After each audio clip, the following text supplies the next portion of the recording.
Selamat petang, salam sejahtera. Aku udah banyak kali cakap, selepas Najib masuk penjara, pasti akan banyak perkara yang menarik berlaku di Malaysia.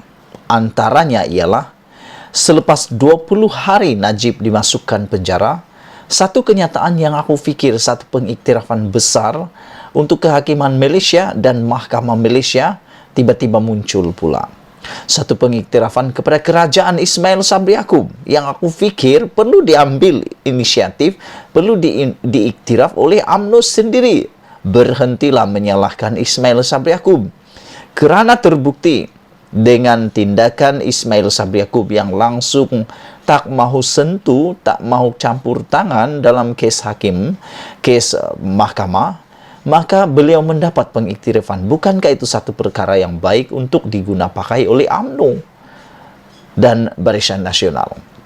Hari ini, Tun Musa Hitam kata, saya tak pernah lihat badan kehakiman yang bebas seperti hari ini, kata beliau. Tun Musa Hitam menegaskan, beliau tidak pernah melihat badan kehakiman yang bebas seperti hari ini, terutama yang melibatkan hal ehwal politik. Aku nak bagi kredit yang paling baik untuk Perdana Menteri kita Ismail Sabri Yaakob pada hari ini, pada waktu ini. Beliau telah menunjukkan satu credibility, integriti yang luar biasa. Aku fikir tidak salah untuk kita memberikan satu peluang, satu kredit terbaik, tertinggi, pengiktirafan terbaik untuk Ismail Sabri Yaakob. Ramai kata beliau lemah, ramai kata beliau tidak mampu menangani banyak isu, tapi sebenarnya di dalam ramai orang kata gagal itu, dialah Perdana Menteri yang satu-satunya telah menaikkan semula kehakiman, badan kehakiman di Malaysia. Seperti yang Tun Musa Hitam katakan ini, dia tidak pernah melihat badan kehakiman yang bebas seperti yang terjadi hari ini, terutama yang melibatkan hal ehwal politik. Menurut timbalan Perdana Menteri itu, institusi kehakiman negara hari ini sangat tegas, sehingga mencetuskan kemarahan banyak pihak, khususnya terhadap golongan yang mempunyai kepentingan politik. Dalam masa sama, Musa Hitam juga tidak menolak, ada juga golongan yang gembira, kerana sistem perundangan negara memperlihatkan tiada campur tangan daripada kerajaan. Termasuk akulah. Aku sangat gembira dengan apa yang berlaku dalam sistem kehakiman yang ada di Malaysia pada hari ini. Kita dapat melihat betapa Malaysia ke arah menjadi sebuah negara yang baharu, yang bebas, bahkan penuh dengan keadilan. Inilah yang kita tunggu-tunggu, inilah yang kita hasratkan dalam Malaysia, yang mana keadilan ditegakkan setegak-tegaknya. Beliau berkata juga, Musa Hitam juga mengatakan bahawa saya tidak pernah menyaksikan badan kehakiman bebas seperti sekarang.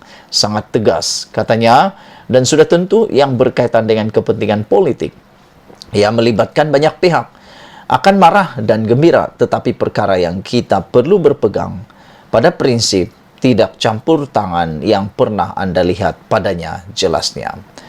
Tun Musa Hitam juga berkata demikian dalam sidang media selepas merasmikan sambutan Hari Malaysia Persatuan Dysleksia Malaysia di Ibu Negara hari ini, pada Khamis.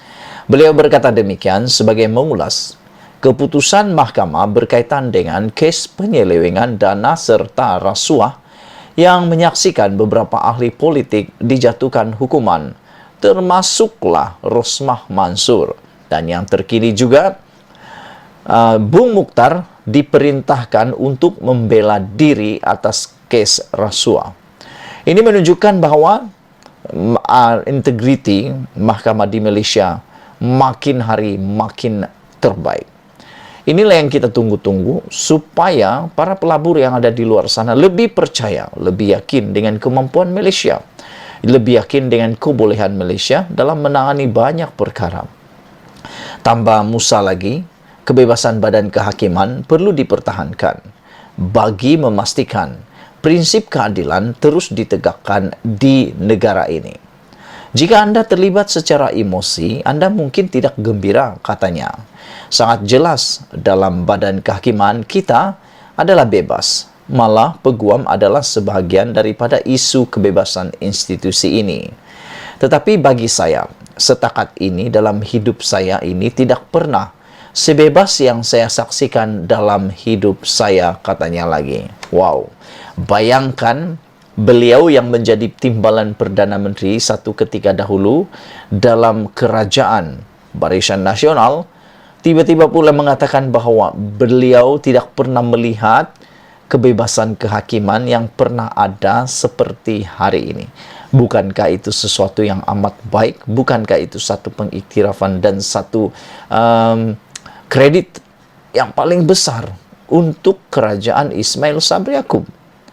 Aku pikir berhentilah orang-orang yang menghentam Ismail Sabri Yaakob, terutamanya geng-geng Lokman Adam, yang mengatakan Ismail Sabri Yaakob itu tak elok lah, gagal lah, dan sebagainya. Karena yang dilihat oleh Lokman mungkin emosi, tapi yang dilihat oleh kita semua ialah kejayaan Ismail Sabri Yaakob memulihkan kepercayaan rakyat terhadap kehakiman Malaysia. Selain daripada itu, aku juga melihat Ismail Sabri Yaakob begitu bijak di dalam menangani isu ketidakstabilan politik yang ada di Malaysia. Beliau bukan saja telah membawa UMNO semakin mula disukai oleh orang ramai kerana pembersihan demi pembersihan yang berlaku di dalam UMNO, tapi Ismail Sabri Yaakob juga memperlihatkan bahawa UMNO mempunyai jalan keluar yang baru.